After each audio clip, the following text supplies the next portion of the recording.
Greetings, students. Today we're going to talk about the most fundamental part of quantum mechanics, and that is the Schrödinger equation. Schrödinger's wave equation allows us to connect matter to waves, and we'll derive it at the end of today's lecture. Before we get into that, let's review where we left off. So last week we discussed 4 experiments that clashed with classical Newtonian physics, namely the black body radiation problem, the photoelectric effect, diffraction of particles, and the hydrogen atom and its emission spectrum. So today, what we want to do is determine when it's appropriate to apply quantum mechanics. Before quantum mechanics, we had classical mechanics, and they work for a wide variety of things. Here we see some problems where they don't work, and how do we determine whether or not quantum mechanics works, or we need to resort, or classical mechanics works, or we need to resort to quantum mechanics.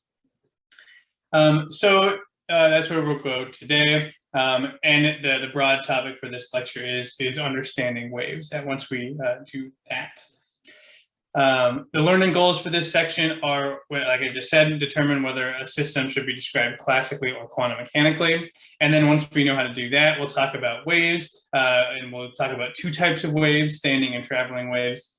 And then we'll talk about the Schrödinger equation, and we'll derive the time-independent Schrödinger equation.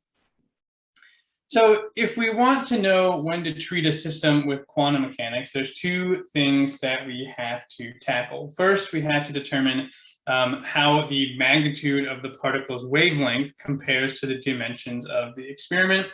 And second, we need to consider whether or not the energy levels are continuous, and we'll use the Boltzmann distribution to investigate that. Remember, going back to when we talked about diffraction last time, that even light doesn't appear like a wave if it's shown through a slit that's sufficiently large. So the same thing is going to be true for particles. So if we can calculate the wavelength of particles. And so if we calculate the wavelength of a fast-moving electron with a high kinetic energy of 54 electron volts, we can find that that small molecule at a high speed has a wavelength of a fraction of a nanometer. Now, this corresponds very well to the space between adjacent atoms. So in this first experiment where electron diffraction was shown, they shot it with this kinetic energy into nickel. And you can see that the wavelength of these electrons is on the same order of magnitude as the distance between those atoms, so the electrons diffract. If we look at larger particles, like a baseball, we calculated this wavelength in the last lecture, we see that its wavelength is 10 to the minus 34th meters. Now, that wavelength is so small that it can't really interact with anything. So there's no real distance that's 10 to the minus 34th meters. Even things like the nuclei of atoms are many orders of magnitude larger than that. So it doesn't really make sense to describe macroscopic objects moving at normal speeds, things like baseballs, cars, airplanes, you and me. It doesn't make sense to describe them with quantum mechanics. Just like it doesn't make sense to describe an electron with quantum mechanics if it's moving much slower, or if it's interacting with, say, a large slit, even on the order of millimeters. The next thing we want to consider after describing if the wavelengths are similar to the dimensions of the experiment is the difference in energy levels. So we're going to look more about energy levels in the future, especially when we get into spectroscopy. But let's think about classical mechanics. So classically, on our normal everyday experience, energy is continuous. So going back to this baseball analogy, the pitcher can throw a baseball at any speed, right? The pitcher throws the baseball at 95 miles an hour, 94.5 miles an hour. It can be any speed that the pitcher throws it. And that is the normal experience as a continuous speed and kinetic energy. In the quantum mechanical realm, energy is quantized. Now, we've grown up with this idea being, students of the 21st century. So it doesn't sound very strange to us, but it is absolutely strange, the fact that you have quantized energy. So to bring this up into a macroscopic scale, that would be like a pitcher only being able to throw the baseball in intervals of 5 miles per hour. So they could throw it at 5 miles per hour, 10 miles an hour, but not 7, not 92, only 90 or 95. And that is really weird, right? That's not how energy works in our everyday experience. But that's how it works in quantum mechanics. We see things like the hydrogen atom emission spectrum having quantized distinct energies that are absorbed and emitted. So this is the world in which we have to work. So how can we talk about the energy that these particles have? Well, to do that, we'll use the Boltzmann distribution, which was formulated by Boltzmann around the end of the 19th century. We'll derive the Boltzmann formula in distribution in gruesome detail in the next semester when we talk about statistical mechanics. For now, we're just going to leave it at this formula here that is the Boltzmann distribution. And we'll talk about how to use this. So the Boltzmann distribution is as follows. The way we're going to use it at first is to talk about the ratio of a particle in one state, that's Ni, over a particle in another state, Nj. So this is most commonly going to be saying, you know, if we're in an excited state compared to the ground state, what's the likelihood of being in that excited state? So our Boltzmann distribution here, our Ni over Nj, is equal to Gi over Gj. Gi and Gj are constants that are the degeneracy. So if you go back and think about some other sorts of energy levels you thought about from Gen Chem, I'm sure you can come up with some that have some sort of degeneracy. We'll talk about that when we start getting into specific examples. And the meaning here is if there are more energy levels at one state, it's going to be more likely to find a particle in that state. Now, these degeneracy term is multiplied by E raised to the following term up here. So we have the negative difference between the energy levels. That's what this epsilon I and epsilon j is, and then divided by KT. KT here is our denominator and our exponential, and it is the average thermal energy a particle has. We'll defend that statement again next semester.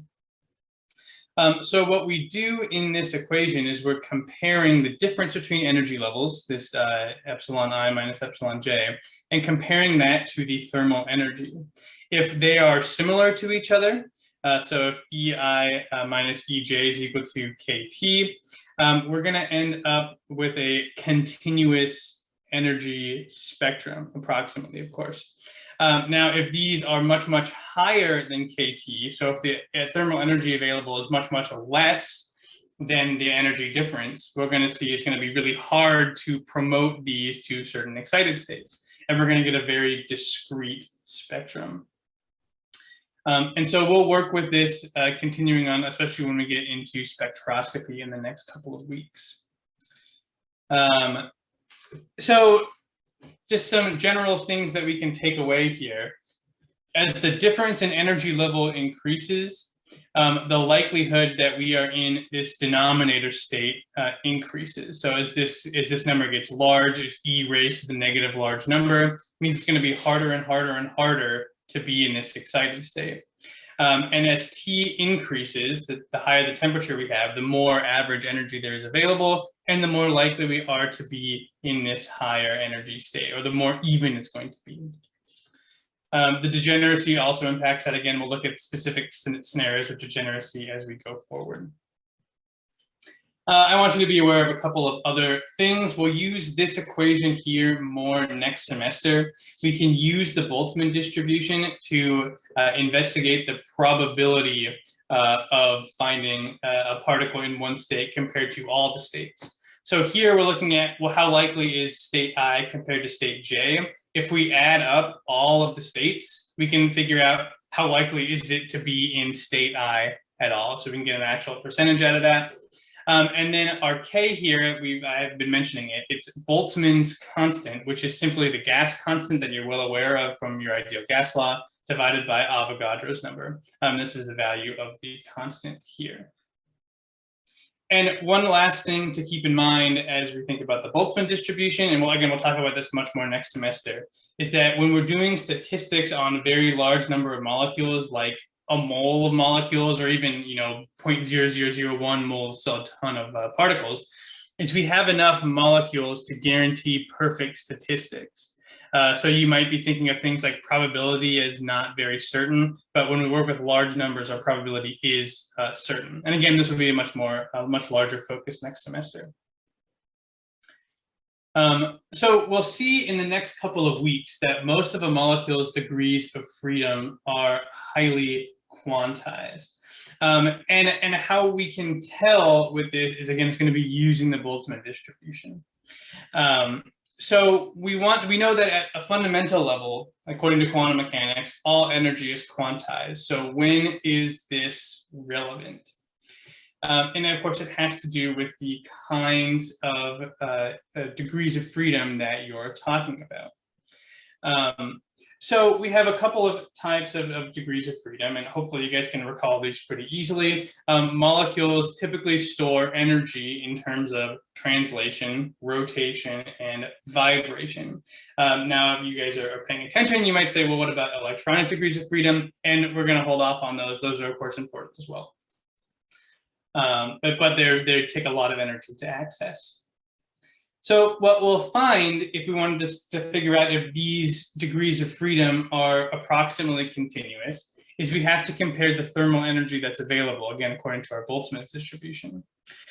So if kT, the thermal energy that a particle has, is high relative to the energy levels, so if the energy levels are, say, spaced 10 apart, but they have 100 thermal energy available to them, they are approximately continuous. So you can see here, again, this kind of looks like Riemann sums from calculus, but we have a bunch of energy levels that are spaced very close to each other. And this is very approximately the area under the curve of this curve here. So we get approximately continuous energy levels, even if they are actually quantized. Now, if kT is low relative to the energy levels, they're going to be very quantized. So that would be if it takes 100 energy to get to the next level and your thermal energy is 10, you can't easily get up to that level. And so we're going to see very distinct groups here of quanta. So if your degree of freedom is in this camp here with a low kT relative to the spacing, it's quantized. If it's high, then we can see this sort of pattern here. And it's important to note that the molecule itself has multiple degrees of freedom, some of which are best treated by quantum mechanics and some of which are best treated by classical mechanics, because the energy spacings for the degrees of freedom are very different. And we'll see this as we go forward. So I want to compare this to men's fashion.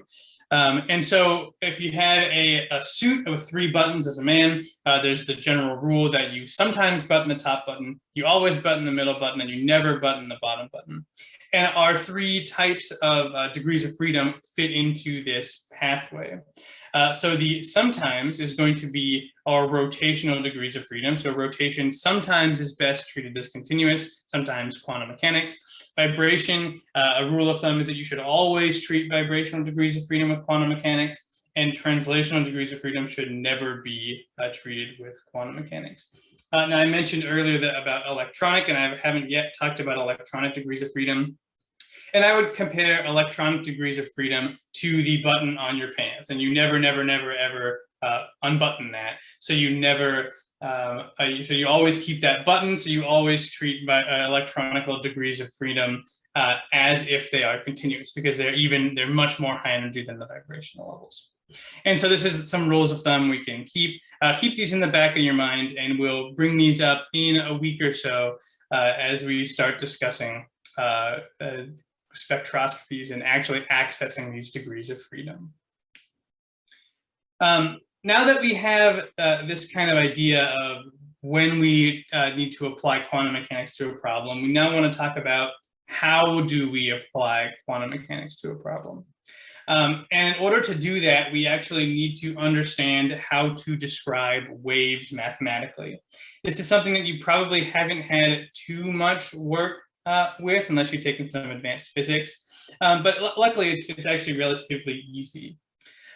So one of the best ways to picture waves is by thinking of sound waves. So sound propagates in all directions. So if I was, we'll do this in lecture, if I was lecturing to you, you could hear me even if I was talking at the wall, right? That's not what particles do. If I was throwing baseballs at the wall, those baseballs wouldn't hit you, they'd hit the wall and they'd fall down. But waves, of course, bounce off the walls, they echo, they get quieter over distance. So waves are pretty complicated compared to just simple particle motion. But luckily, we can describe these with a very familiar formula, a sine function. So a way we can represent waves is that our wave function here and is equal to a, which is a constant that's going to determine the amplitude of our wave, times sine of 2 pi x over lambda minus t over t. And in this expression, a is our amplitude. So that term determines how loud, if we're talking about a sound wave, it is. It would determine how high a water wave is. And lambda is the wavelength of the wave.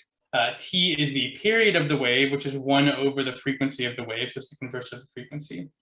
And we have this 2 pi term in here to determine or to ensure that the wave completes one cycle every time x equals lambda or t time equals t the period.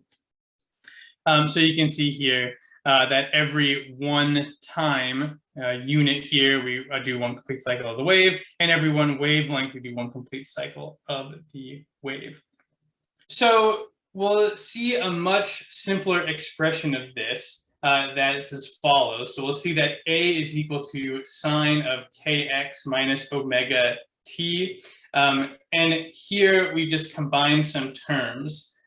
So we have that k is equal to 2 pi over lambda, and that gives us kx. And then omega is the angular frequency that's equal to 2 pi over the period t, or 2 pi times the frequency.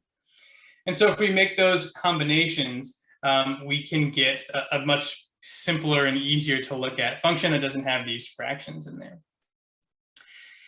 Now we want to think about, what does a wave do? So how does this wave travel with time? And so to do that, I'll bring up Desmos. If you're not familiar with Desmos, it's actually a pretty useful tool for graphing things. I would recommend getting familiar with it. So here we can see a wave. And what I'm gonna do here is play time, and we'll see what the wave does with time. And we'll go ahead and do this visually, and then we'll do it mathematically as well. So if you look at what happens with this wave over time, we can see that it moves forward. It propagates in the forward direction. This peak here is moving forward over time, and will continue to move. And so this is what's known as a traveling wave. Now, how can we see this mathematically? So mathematically, we can look at this by rearranging the expression. So we can compare what's happening to x, the position here. And we know that this is looking specifically at the positions of the nodes.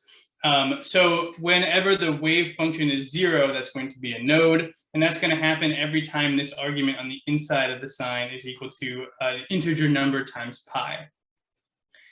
So if we look at the nodes, how do the nodes move in terms of position x with time t? We can set this equation equal to n pi and rearrange and come up with the following expression.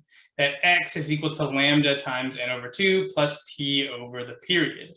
So what's happening then, as t increases, x increases. The positions of the nodes actually move. As we saw in the video I just had from Desmos, we saw that the peaks were moving. You could look at the nodes as well and saw that the nodes were moving. So this kind of wave, a traveling wave, propagates in the plus x direction. If we change this sign here to a plus omega t, it would move in the negative direction with time. Another thing we're going to need to describe waves is what's called the classical non-dispersive wave equation. So this is a differential equation. We'll see how we use this, that relates the position of a wave to its time. Because for most waves, the position of the wave is dependent on the time component of the wave as well. Standing waves are a little bit different, where we can add two waves equal in magnitude but opposite in direction. and we'll go through some math on what we can do with this. See a sine curve. We can imagine another sine curve that overlaps it with the same period, but has twice the amplitude. If we add this together, right, if we do sine x plus 2 sine x, of course, we end up with 3 sine x. We could add more complicated things. So if we added something that had a different period, we would end up with a little bit of a wonky pattern here. We still have this overall sinusoidal shape, but we have a more complex looking shape here, but we still have this repeating unit. Now, a real interesting case comes up if we add in something like this. So here, if we added sine x with sine x plus pi, which is essentially cosine x here, this negative sine x, what do we get? Well, in this case, we would get, if we see every time we're at 1, we're at, minus 1 on the other curve. So if we added these two together, we end up getting y equals 0, a flat line. So we can get kind of some constructive interference, we can get destructive interference, and we can get kinds of interference in between. So if we add waves together, we can get all sorts of patterns depending on the waves we add together. Now, a real interesting case comes about if we were to add a wave moving in the forward direction with a wave moving at the same period in the reverse direction. So with this, we're going to switch over to the iPad and we'll go through some math here about what would happen if we were to do this.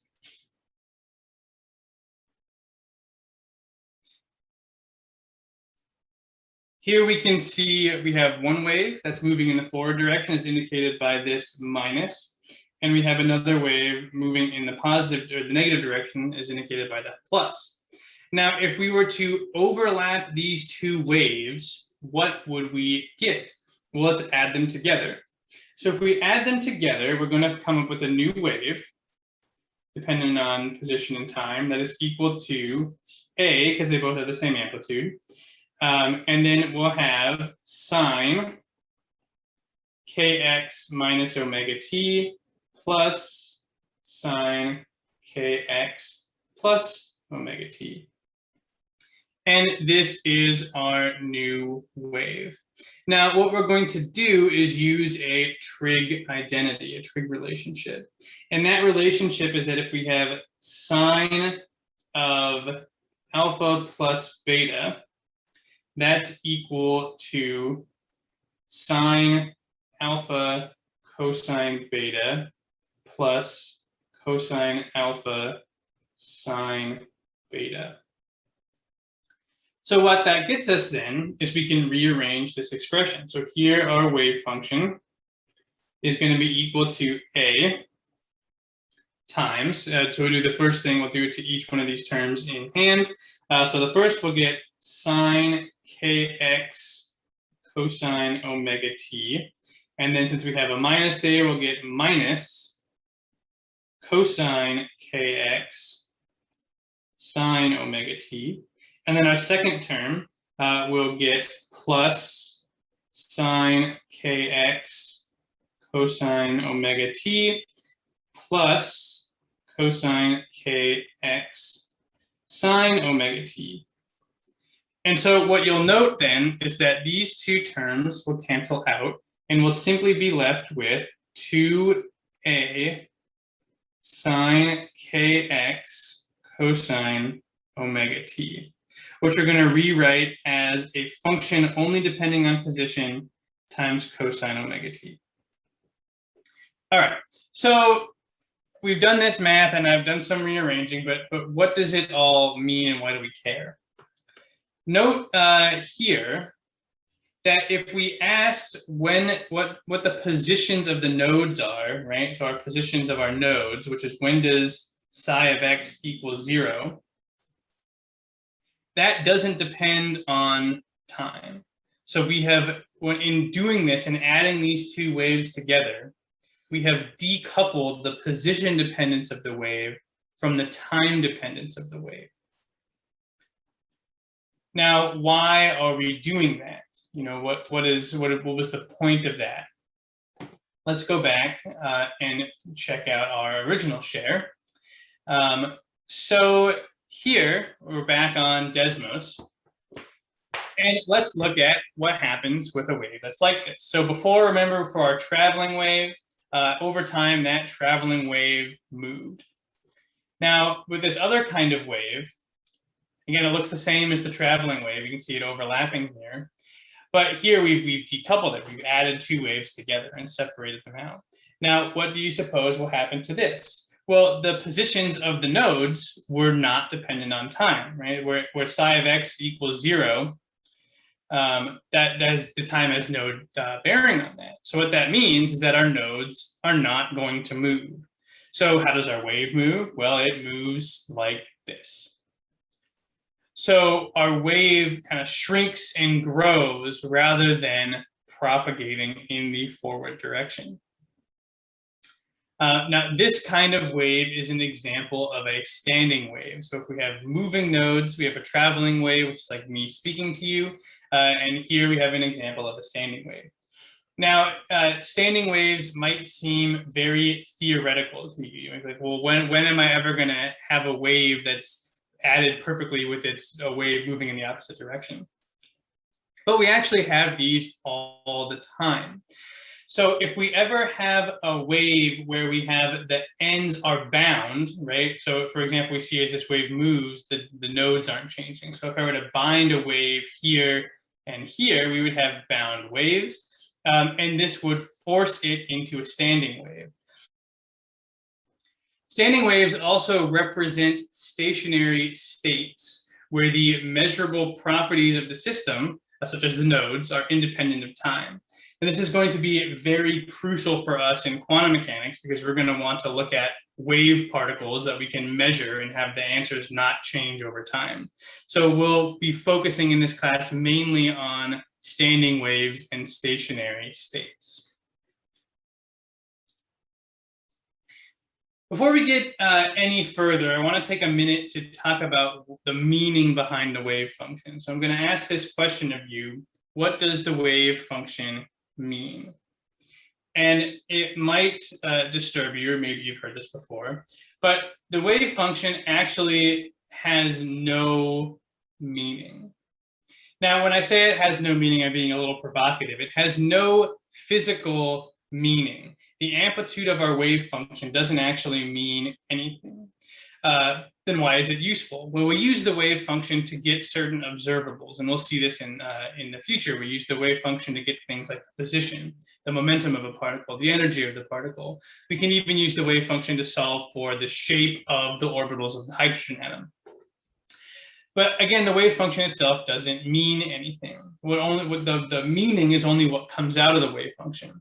And as we'll see in the coming lectures, the observables are always dependent not on the wave function, but on the square of the magnitude of the wave function. And we'll end up getting probabilities about these things. And again, they're proportional to the square of the magnitude of the wave function. So to get usable information from quantum mechanics, we only need to be sure that the square of the magnitude of the wave function is meaningful. And it means something related to a probability. Now, what's a probability? Well, of course, you guys know a probability is a number between 0 and 1. Now, it's pretty easy to get any positive number between 0 and 1. Say you had 67. Well, if you divided that by 67, it would be 1. If you divided it by 100, it would be 0.67. So it's pretty easy to convert positive numbers into probabilities. But since what's coming out of the wave function, it depends on the square of the magnitude, our observables, that means that our wave function can be negative, right? If we squared a negative number, we'd end up with a positive number. And that then could be converted to between 0 and 1 by dividing it by, some other larger number. And what's also weird is that our wave functions can be imaginary, because when we take the square of the magnitude of the wave function, it converts imaginary numbers into positive numbers. So wave functions can be negative, they can be imaginary because they're not, the wave function itself doesn't have any meaning, only the square of the magnitude does. And that means that our wave functions can be negative or imaginary. That's important because it actually turns out that it's easier to work with wave functions if they are complex numbers. So maybe you guys have taken enough math to encounter this formula before, but Euler's formula says that we can represent cosine of theta plus I sine theta simply as e to the I theta. Now we're going to use waves in this way, so e to the I theta, because it's much easier to do math on an exponential function than trig functions. So for example, if we had a traveling wave that was best represented by this, and we want to take a derivative of it, which we'll see if we need to do in the next slides, it's much easier to take the derivative of e to the I theta than these two sine terms. And it's easier to add them and multiply them and so forth. And remember, we can do this because the waves themselves don't have physical meaning. So the wave function, the psi of x and t, doesn't actually need to make any sense. Only the square of the magnitude needs to make sense. So we'll go through some examples in class of taking the square of the magnitude of complex numbers and showing how they get positive numbers as well, which we can then scale to a probability.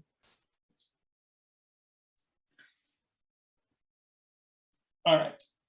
So the last thing we'll want to look at today is Schrödinger's wave equation. And we can actually derive Schrödinger's wave equation relatively simply.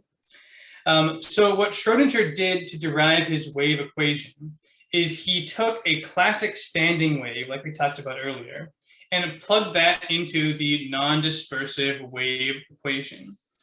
And so we'll go through the math here and see what happens when we do this.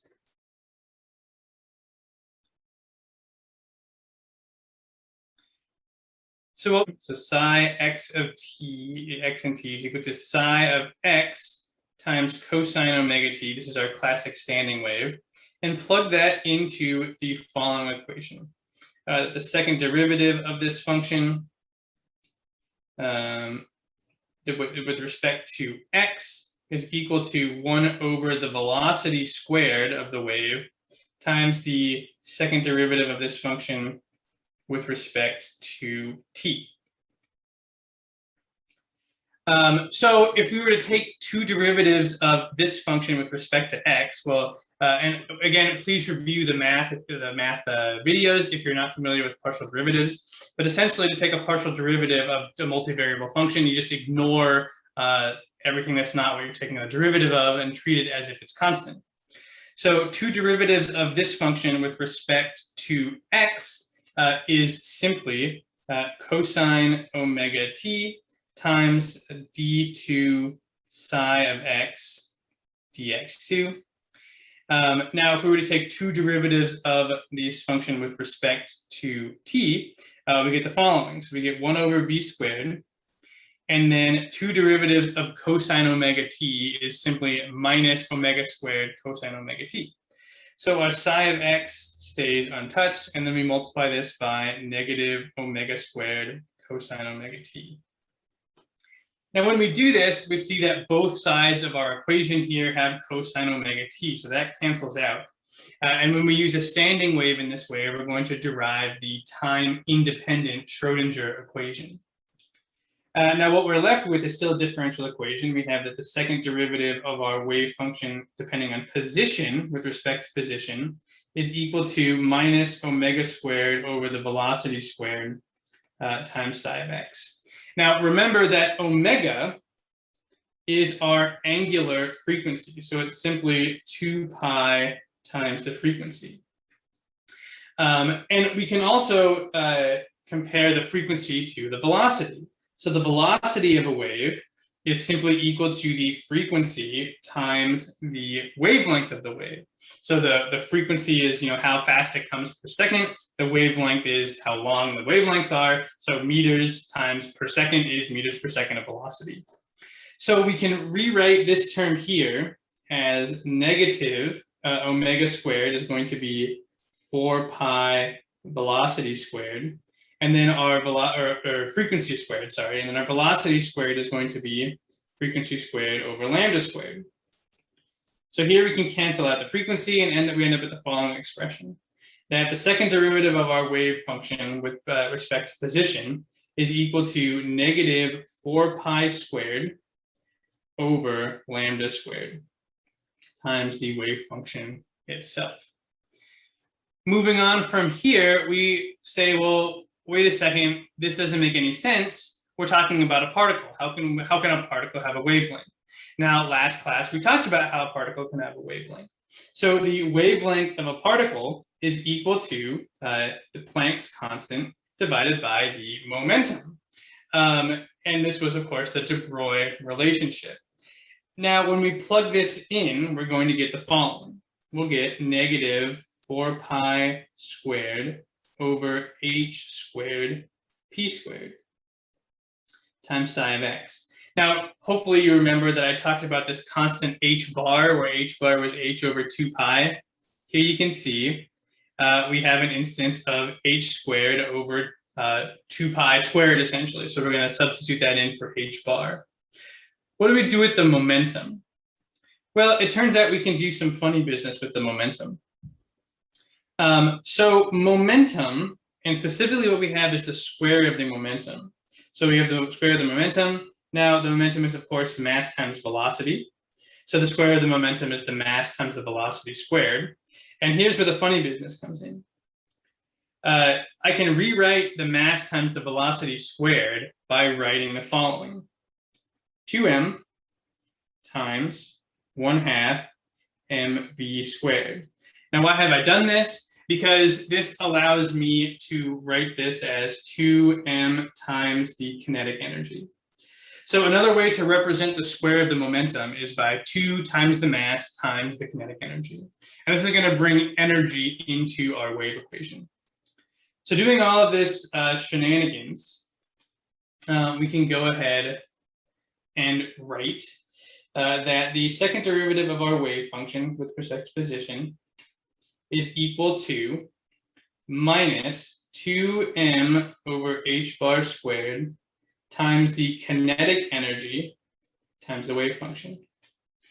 Now, what's the kinetic energy? Well, the kinetic energy is simply the total energy minus the potential, right? So we have two kinds of energy, kinetic and potential. So if we want to know what the kinetic energy is, we can describe that as the difference between the total energy and the potential energy. So the way we're going to do that is by writing it as follows. We're going to write the total energy as E, and the potential energy as V as a function of X. And so this is our expression. Now, to get Schrödinger's equation, all we have to do is rearrange this. So what we're going to do is multiply both sides of the equation by this guy here, and then we're going to add v of x, psi of x to the other side.